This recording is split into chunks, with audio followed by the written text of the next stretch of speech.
आता पाहूया टॉप 9 राजकीय बातम्या।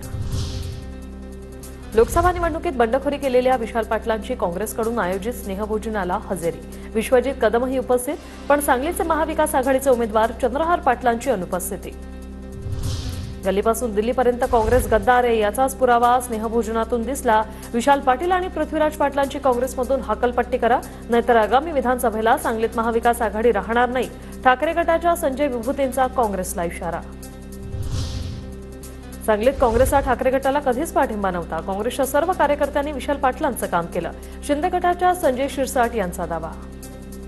काँग्रेस कधीच उबाठाबरोबर नव्हती, उबाठाशी त्यांचा काही संबंध नव्हता। काँग्रेसच्या सर्व कार्यकर्त्यांनी विशाल पाटलाचं काम केलेलं आहे, हे उघड सत्य आहे। स्वयंघोषित गांधी 2014 नंतर गायब झाले। गांधीवादाचा मुखवटा लावून भावनांशी खेळणं योग्य नाही। अण्णा हजारे यांनी शरद पवारांवर केलेल्या टीकेला रोहित पवारांचं उत्तर। 12 वर्षांपूर्वी रोहित पवारांचा राजकारणाशी संबंध नव्हता। अण्णा हजारेंसारख्या व्यक्तीचा अपमान करणं रोहित पवारांना शोभत नाही। संजय शिरसाटांची टीका।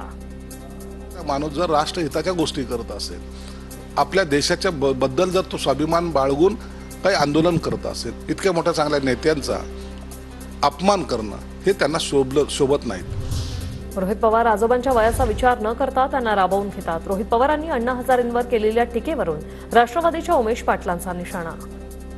तुमच्या आजोबाच्या तब्येतीचा अजिबात विचार न करता त्यांना राबवून घेता, तुम्ही त्यांना तुमच्या स्वार्थाकरता वापरून घेता, तसा दृष्टिकोन सगळ्याचाच असतो असं नाही। बजरंग सोनावणे आणि पंकजा मुंडेंना निवडणूक आयोगाची नोटीस। सोनावणेंवर प्रचारादरम्यानच्या खर्चात तफावत आढळल्यानं कारवाई, तर मुंडेंना अभिलेख सादर करून तपासणी करून घेण्याचे आदेश। आणखी एक उद्योग महाराष्ट्राबाहेर। संभाजीनगरात उभारला जाणारा उद्योग मध्य प्रदेशात जाणार। संभाजीनगर किंवा दाभोळमध्ये 50,000 कोटींचा उद्योग येणार होता, ट्विट करत अंबादास दानवेंचा आरोप।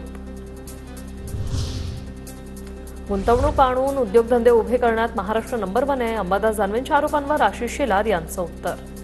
आजही आकडेवारी स्पष्ट आहे, देशात परदेशातून गुंतवणूक आणून स्वतःचे व्यवसाय उद्योगधंदे उभे करण्यामध्ये देशातील सर्व राज्यांमध्ये महाराष्ट्र नंबर 1 आहे।